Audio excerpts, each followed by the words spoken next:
नमस्कार दोस्तों, आइए जानते हैं आज राजस्थान की बड़ी खबरें। आज की पहली खबर है कि प्रधानमंत्री मोदी 25 को आएंगे राजस्थान। प्रधानमंत्री नरेंद्र मोदी 25 अगस्त को राजस्थान दौरे पर आ रहे हैं। पीएम मोदी जोधपुर में राजस्थान हाईकोर्ट के 75 साल पूरे होने पर आयोजित कार्यक्रम में हिस्सा लेंगे। ऐसे में प्रदेश के लोग ईआरसीपी प्रोजेक्ट के शिलान्यास की आस लगाए बैठे हैं। भजन लाल सरकार भी पीएम मोदी से जोधपुर के प्रस्तावित कार्यक्रम के अलावा अलग से भी समय मांग रही है। हालांकि पीएमओ की ओर से मंजूरी नहीं मिली है। सरकार ने पंचायतों के खाते में नहीं डाले रुपये। राजस्थान में सहमति के बावजूद एक भी मांग पूरी नहीं होने से सरपंचों में फिर से राज्य सरकार के खिलाफ नाराजगी बढ़ रही है। इसी को लेकर राजस्थान सरपंच संघ ने गुरुवार को बैठक बुलाई है। बैठक में आगे की रणनीति तय की जाएगी। खासा कोठी स्थित एक होटल में सुबह 11 बजे से होने वाली इस बैठक में कार्यकारिणी के पदाधिकारी और सरपंच शामिल होंगे। सरपंच संघ के कार्यकारी अध्यक्ष नेमीचंद मीना ने बताया कि राज्य सरकार ने 15 अगस्त तक मांगों पर विचार कर उन्हें लागू करने का आश्वासन दिया था, लेकिन एक भी मांग पूरी नहीं की। इसके अलावा 1100 करोड़ रुपए पंचायतों के खाते में नहीं डाले गए हैं।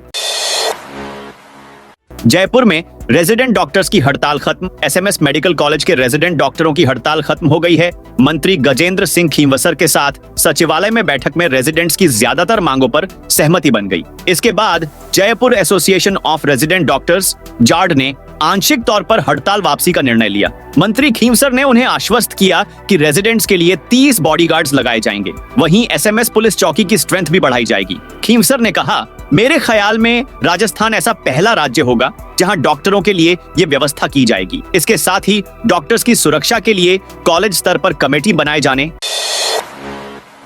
प्रधानमंत्री आवास लाभार्थियों के लिए खुशखबरी। राजस्थान की भजन लाल सरकार ने प्रधानमंत्री आवास योजना शहरी के लाभार्थियों को बड़ा तोहफा दिया है। मुख्य सचिव सुधांश पंत की अध्यक्षता में प्रधानमंत्री आवास योजना शहरी के तहत राज्य स्तरीय स्वीकृति एवं निगरानी समिति और अमृत 2.0 योजना को लेकर बैठक आयोजित की गई। बैठक में 12,554 नए आवासों की स्वीकृति दी गई। राज्य की 74 शहरों की नगरीय निकायों से प्राप्त प्रस्तावों को बैठक में स्वीकृत किया गया, जिसके तहत प्रत्येक लाभार्थी को स्वयं का पक्का आवास निर्माण हेतु 1,75,000 रुपए की अनुदान राशि मिलेगी, जिसमें से केंद्र सरकार की ओर से 1,50,000 रुपए की अनुदान राशि मिलेगी। साथ ही राज्य सरकार की ओर से 25,000 रुपए की अनुदान राशि प्रदान की जाएगी। जयपुर एयरपोर्ट पर बम की सूचना से हंगामा। आज जयपुर एयरपोर्ट पर बम की सूचना पर हंगामा मच गया। दरअसल हुवायू की एक यात्री भोपाल जा रहा था। एयरपोर्ट पर लगेज चेकिंग के दौरान जब स्टाफ ने यात्री से उसके बैग में रखे सामान की जानकारी मांगी, यात्री ने जवान को अपने बैग में बम होने की बात कही। इसके बाद एयरपोर्ट स्टाफ ने यात्री को हिरासत में ले लिया। उसकी जांच की गई। राजस्थान में मंकी पॉक्स को लेकर अलर्ट जारी। अफ्रीका महाद्वीप के देशों समेत एशियाई देशों में फैल रहे मंकी पॉक्स वायरस के केस को देखते हुए केंद्र सरकार ने एडवाइजरी जारी की है। इसे देखते हुए राजस्थान हेल्थ डिपार्टमेंट ने भी विदेश से आने वाले नागरिकों के लिए एहतियात बरतने के निर्देश दिए हैं। हाल ही के दिनों में फिलहाल मंकी पॉक्स का भारत में तो कोई केस सामने नहीं आया है। डॉक्टर्स का कहना है कि ये एक संक्रामक बीमारी है। इस वायरस की चपेट में आए मरीज के शरीर पर चने के जैसे बड़े बड़े दाने आते हैं। इसके साथ ही मरीज को तेज बुखार के साथ मांसपेशियां दुखने लगती हैं। डॉक्टरों के मुताबिक ये एक वायरल संक्रमण डिजीज है और एक दूसरे के संपर्क में आने से तेजी से फैलती है। दोस्तों, आप इस वीडियो को राजस्थान के कौन से जिले से देख रहे हैं? कमेंट में अपने जिले का नाम बताइए।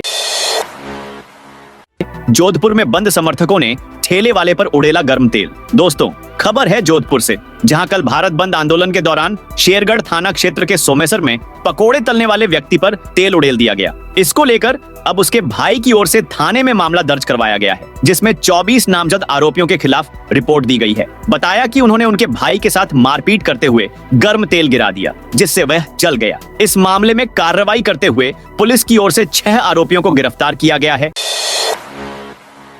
जोधपुर में आर्मी जवान के अकाउंट से 12 लाख की ठगी। भारतीय सेना के एक जवान के साथ ठगी का मामला सामने आया है। आरोपियों ने बैंक का कर्मचारी बनकर उनके 2 अकाउंट को हैक कर लिया और उसमें से करीब 12 लाख रुपए निकाल लिए। ये पैसे जवान ने अपनी बेटी की शादी के लिए जमा कर रखे थे। अपने साथ हुई धोखाधड़ी को लेकर सेना के जवान में महामंदिर पुलिस थाने में मामला दर्ज करवाया है। जवान की रिपोर्ट पर पुलिस ने साइबर टीम की मदद से कार्रवाई शुरू की है।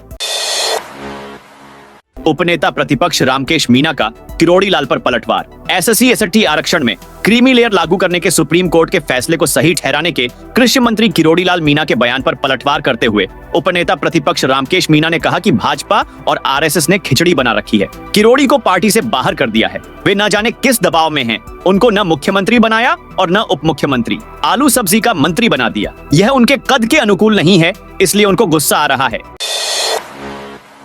स्कूलों में अब शिक्षक चला सकेंगे मोबाइल। अब प्रदेश के सरकारी स्कूलों में शिक्षकों के मोबाइल ले जाने पर बैन नहीं होगा। सरकार ने कुछ शर्तों के साथ स्कूल के अंदर शिक्षकों को मोबाइल उपयोग करने की छूट दी है। अब शिक्षक कुछ शर्तों के साथ मोबाइल का उपयोग कर सकेंगे। इस संबंध में आदेश जारी कर दिए गए हैं, लेकिन अब कक्षा में मोबाइल के उपयोग पर प्रतिबंध रहेगा। इसके अलावा स्कूलों में स्टाफ कर्मी प्राचार्य कक्षा या स्टाफ रूम में मोबाइल जमा करवाएंगे। आवश्यकता होने पर स्कूल परिसर में मोबाइल का उपयोग कर सकेंगे।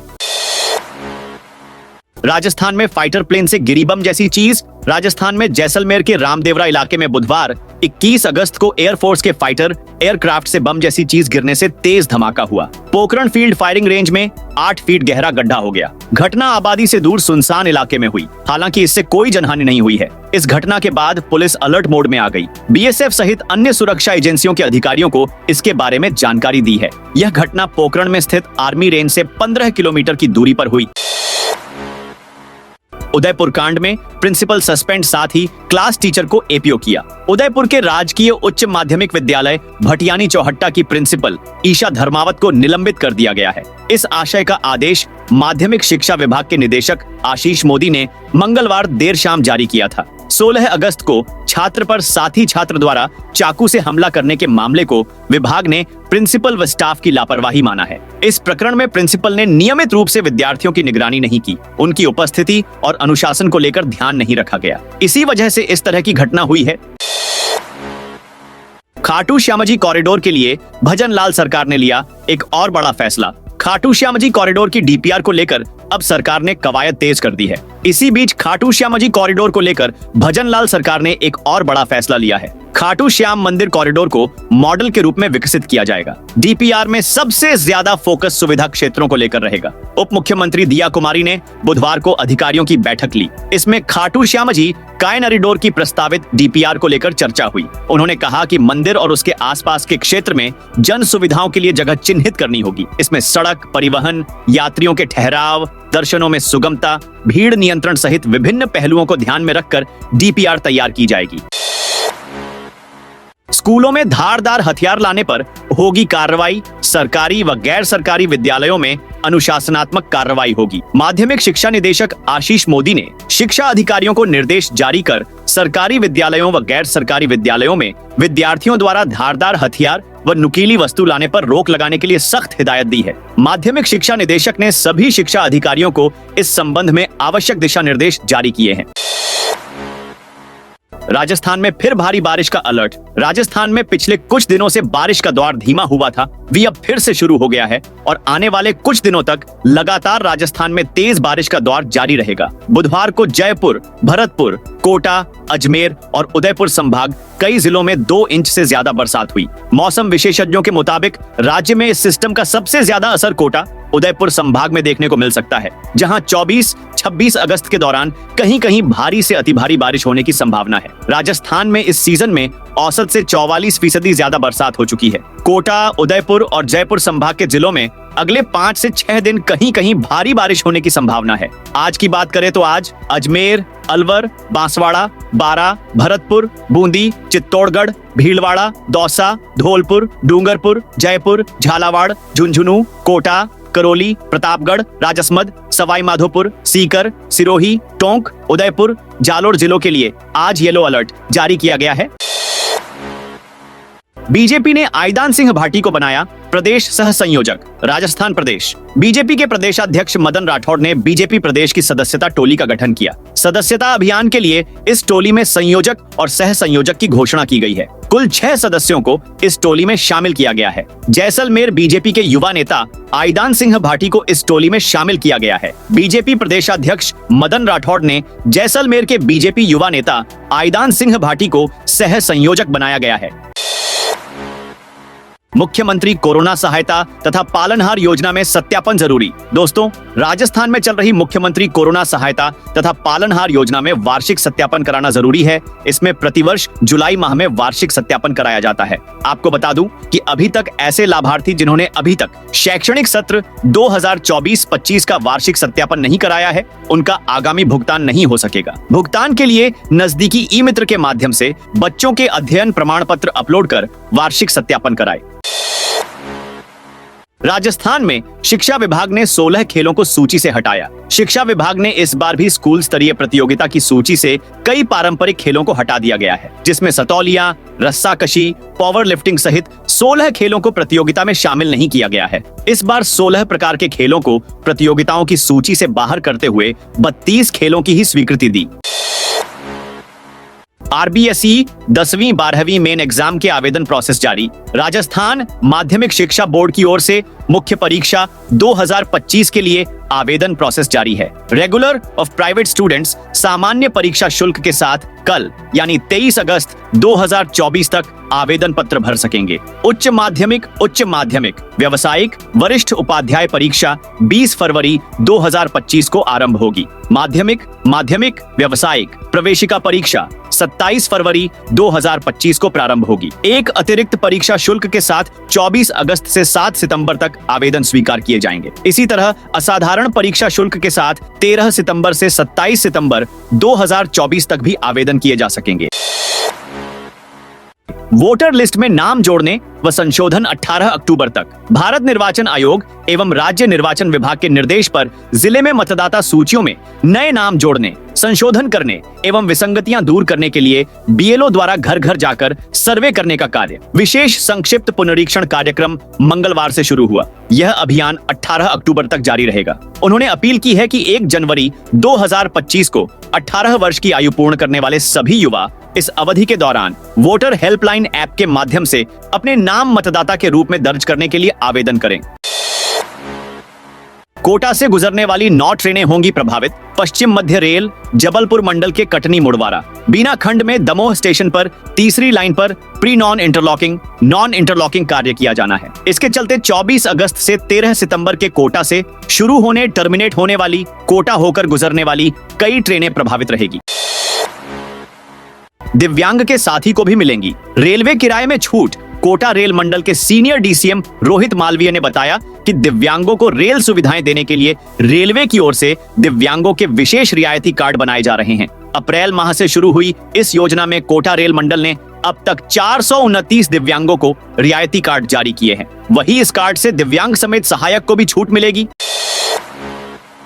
धौलपुर जिले में भी अब स्टेशनों के टिकट काउंटरों पर क्यूआर कोड से भुगतान। उत्तर मध्य रेलवे ने रेलवे स्टेशनों के टिकट काउंटरों पर क्यूआर कोड से भुगतान की सुविधा प्रारंभ की है। इस सुविधा से यात्रियों को लेन देन के दौरान होने वाली समस्याओं से स्थायी निदान मिलेगा। क्यूआर कोड से भुगतान करने पर भारत सरकार की डिजिटल इंडिया अभियान को बढ़ावा मिलेगा।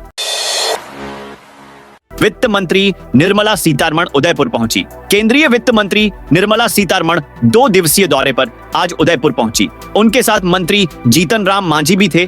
आज सुबह दिल्ली से सुबह 11 बजे डब्बोक स्थित महाराणा प्रताप एयरपोर्ट पर उतरे, जहां पर उनका स्वागत किया गया। रीजनल रूरल बैंक की बैठक में शामिल होगी। 2 दिवसीय दौरे पर नाथद्वारा भी जाएंगी। बांसवाड़ा में फिर डमी कैंडिडेट के खिलाफ केस। दोस्तों, खबर आ रही है बांसवाड़ा जिले से, जहां वरिष्ठ अध्यापक भर्ती परीक्षा 2016 में डमी कैंडिडेट बैठाकर सरकारी नौकरी हासिल करने के मामले में कलिंजरा थाना पुलिस ने किकापाड़ा वनेलापाड़ा के मणिलाल डामायर के खिलाफ प्रकरण दर्ज किया है। मणिलाल गांगरतलाई ब्लाइनक के रावमावी गमनिया हमीरा में वरिष्ठ अध्यापक सामाजिक विज्ञान के पद पर कार्यरत है। पुलिस ने बताया कि मणिलाल ने भी डमी कैंडिडेट बैठाकर शिक्षक की नौकरी हासिल की, ऐसा इनपुट मिला था। जिसके बाद मणिलाल के शिक्षा विभाग और राजस्थान लायक सेवा आयोग अजमेर से वरिष्ठ भर्ती परीक्षा 2016 के आवेदन फॉर्म व अन्य दस्तावेजाएं की मूल व अन्य प्रमाणित पत्रियां प्राप्त कर जांच की गई, जिस पर मणिलाल के आवेदन फॉर्म, ई प्रवेश फॉर्म पर लगी फाइटाए तथा डिटेल फॉर्म, विशेष मूल निवास प्रमाण पत्र, जाति प्रमाण पत्र, विवाह पंजीयन प्रमाण पत्र पर लगी फाइटाए, अलग अलग हायना व हस्ताक्षर में भी अंतर पाया गया। जिसके बाद मणिलाल के खिलाफ प्रकरण दर्ज कर जांच शुरू कर दी है। जयपुर में किसान संघ की अधिकारियों के साथ बैठक। प्रदेश की बिजली वितरण निगमों के बिजली प्रबंधन में फेल होने से कृषि कनेक्शनों व बिजली सप्लाई को लेकर किसानों की चिंता बढ़ गई है। प्रदेश के विभिन्न जिलों से आए भारतीय किसान संघ के प्रतिनिधि मंडल ने बुधवार को मंत्री हीरालाल नागर से बिजली आपूर्ति से संबंधित विषयों पर चर्चा की। इस दौरान ऊर्जा मंत्री नागर ने कहा कि सरकार वर्ष 2027 तक किसानों को दिन में बिजली देने की दिशा में संकल्पित भाव से काम कर रही है। उन्होंने अधिकारियों को आगामी रबी सीजन में बिजली की संभावित मांग का आकलन कर पर्याप्त उपलब्धता करने के निर्देश दिए हैं। भारतीय दूरसंचार सेवा अधिकारी पर सीबीआई का छापा। सीबीआई ने बुधवार को आय से अधिक संपत्ति को लेकर भारतीय दूरसंचार सेवा अधिकारी के खिलाफ मामला दर्ज कर छापेमारी की कार्रवाई की। टीम को तलाशी के दौरान 2.5 लाख रुपए कैश मिले। आय से अधिक संपत्ति रखने के आरोप में अधिकारी कुंज बिहारी शर्मा और अन्य के खिलाफ मामला दर्ज किया है। आरोप है कि आरोपी कुंज बिहारी शर्मा ने राजस्थान में काम करते हुए अपने और अपने परिवार के सदस्यों और HUF कंपनी के नाम पर जयपुर, अजमेर और राजस्थान के अन्य विभिन्न स्थानों पर संपत्ति अर्जित की। एग्रीकल्चरल सुपरवाइजर भर्ती परीक्षा का फाइनल रिजल्ट जारी। राजस्थान कर्मचारी चयन बोर्ड ने एग्रीकल्चर सुपरवाइजर भर्ती परीक्षा का फाइनल रिजल्ट जारी कर दिया है, जिसके तहत 430 पदों के लिए कल 2 गुना अभ्यर्थियों को शॉर्टलिस्ट किया गया है, जिन्हें डॉक्यूमेंट वेरिफिकेशन के बाद मेरिट के आधार पर फाइनल पोस्टिंग दी जाएगी। इनमें 385 अभ्यर्थियों को अनुसूचित क्षेत्र जबकि 45 अभ्यर्थियों को गैर अनुसूचित क्षेत्र में पोस्टिंग दी जाएगी। बता दें कि इसी साल 4 फरवरी को एग्रीकल्चर सुपरवाइजर भर्ती परीक्षा का आयोजन किया गया था। भीलवाड़ा रेलवे स्टेशन खर्च होंगे 16 करोड़। भीलवाड़ा रेलवे स्टेशन अमृत स्टेशन योजना के अंतर्गत काम जारी है। अमृत स्टेशन योजना के अंतर्गत लगभग 16 करोड़ में भीलवाड़ा स्टेशन का स्वरूप बदलेगा। वरिष्ठ मंडल वाणिज्य प्रबंधक सुनील कुमार ने बताया कि भीलवाड़ा स्टेशन के कायाकल्प का कार्य तीव्र गति से किया जा रहा है। तो दोस्तों, यह थी आज राजस्थान से जुड़ी आज की बड़ी खबरें। आप इस वीडियो को कौन से जिले से देख रहे हैं? कमेंट में उस जिले का नाम बताइए।